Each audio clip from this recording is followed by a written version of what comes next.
अस्सलाम वालेकुम मम्मीज़, कैसी हैं आप सब। उम्मीद है आप सब खैर आफियत के साथ होंगी। आज की वीडियो उन सब मदर्स के लिए है जो चाहती हैं कि उनके बच्चे उर्दू आसानी से और सही तरीके से सीखें, बिना रटा लगाए बल्कि फ़न के साथ। तो आज की वीडियो में हम सीखेंगे अलिफ से लेकर ये तक तमाम हरूफ की आवाज़ें यानी फोनिक्स। चलिए स्टार्ट करते हैं।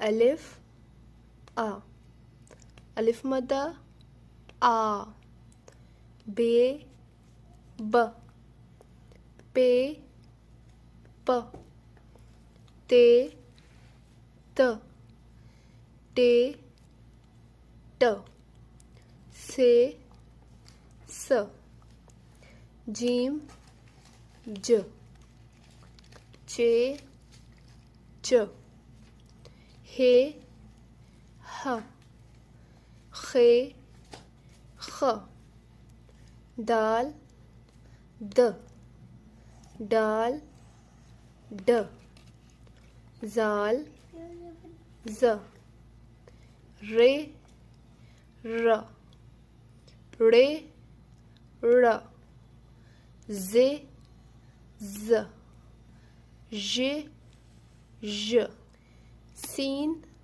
स, शीन श, स्वाद स्वा, ज़ाद ज़ा, आइन आ, गैन ग, फे फ, क़ाफ क़, काफ क, गाफ ग, लाम ल, मीम म, नून न, वाओ व, हे ह, हमज़ा आ, छोटी ये बड़ी ये, या।